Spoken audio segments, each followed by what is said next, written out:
What if a $50 dream in a rusty car trunk could build a brand worth billions? This is the wild, true story of how Nike started small, battled fierce challenges, including courtroom fights, and changed the world with a bold business plan that gave runners wings. In 1964, rain pounded Phil Knight's beat-up Plymouth Valiant as he parked by a muddy track. A 26-year-old runner with just $50, Phil watched athletes limp in heavy, overpriced sneakers. Those clunky shoes gave blisters, slowed times, and crushed dreams. Phil, who felt every thud of his own bad shoes, knew runners deserved better. Light, grippy, affordable gear to soar. Living in his parents' basement, he skipped meals to save pennies and faced tense dinners where his dad, a practical man, demanded a real job. Friends scoffed, calling his shoe idea a fantasy, but Phil's heart burned with purpose. Back then, American sneakers were junk, built for looks, not speed. Big foreign brands were top-notch but cost a fortune and were hard to find. At track meets, Phil overheard coaches praising those brands, their words stinging like a challenge. He swore he'd make better shoes, ones runners could afford and love. No one else cared enough to try. Phil's business idea was simple but genius. Source quality shoes from overseas factories where costs were low, sell them directly to runners at track meets, and cut out greedy middlemen. This lean model let him offer high-performance shoes at rock-bottom prices, unlike bloated competitors. In a Stanford class, he scribbled a plan to import running shoes, inspired by how overseas factories shook up other markets. His professor gave it a C, calling it unrealistic, but Phil saw a revolution. With his last $50, Phil traveled abroad, naming his fake company Blue Ribbon Sports. Heart racing, he pitched to a shoe manufacturer. Their shoes were perfect, light, tough, cheap.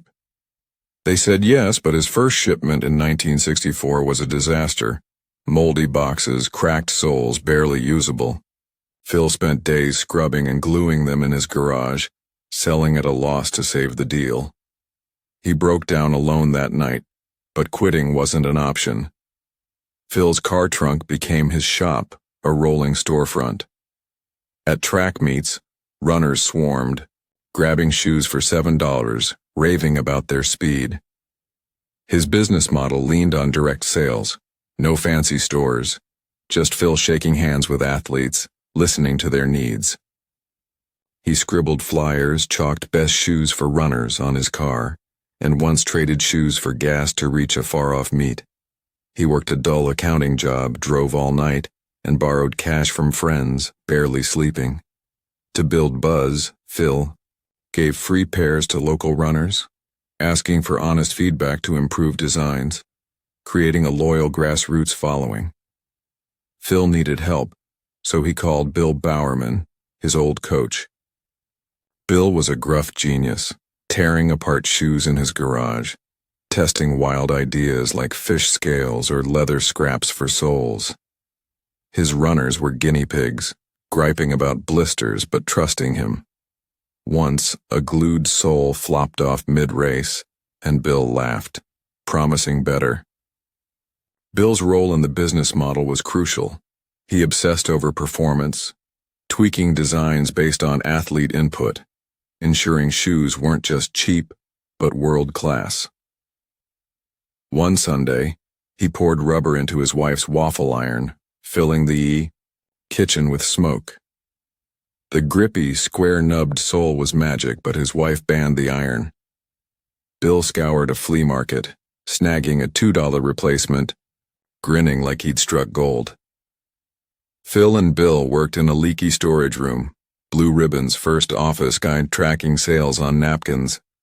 A flood soaked half their stock, but they dried boxes with hairdryers, laughing through the chaos. In 1965, a batch of thin-soled shoes ripped mid-race, angering runners. Phil and Bill patched them overnight, vowing to never fail athletes again. Their model leaned on trust. Runners knew Phil and Bill cared. By 1971, their supplier got greedy, hiking prices and threatening to cut them off. Runners needed them, so Phil and Bill scraped $1,000 to start their own brand. They paid Carolyn Davidson, a shy student, $35 for a swoosh logo, like a wing. Phil shrugged. It's fine. Their branding strategy was bold. The swoosh and the name Nike, inspired by the Greek goddess of victory, screamed speed and triumph, resonating with athletes' dreams. In 1972, Nike shoes hit the Olympic trials. Runners flew, loving the light, grippy kicks. Phil maxed out credit cards and once pushed his dead battery Plymouth to a gas station to make a sale. Their business model evolved, betting on endorsements.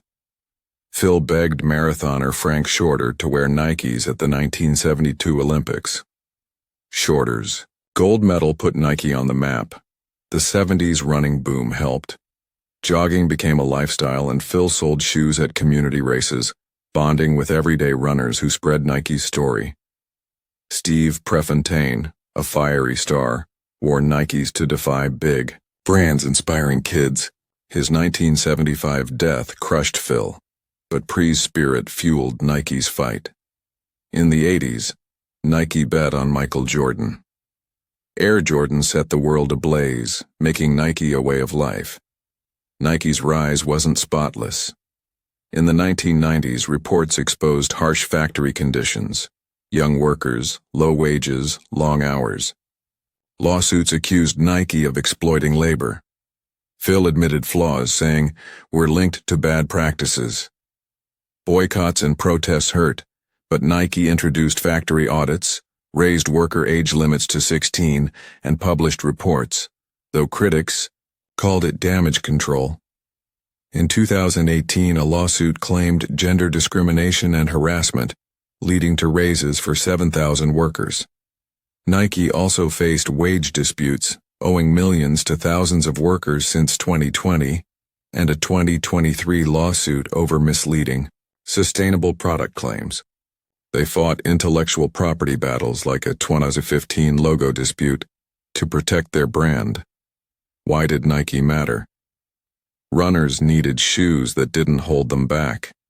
With $50, a rusty trunk, and a game-changing business model, low-cost sourcing, direct sales, athlete-driven design, and bold branding, Phil and Bill built a legacy despite legal storms. What's your $50 dream? What problem will you fix?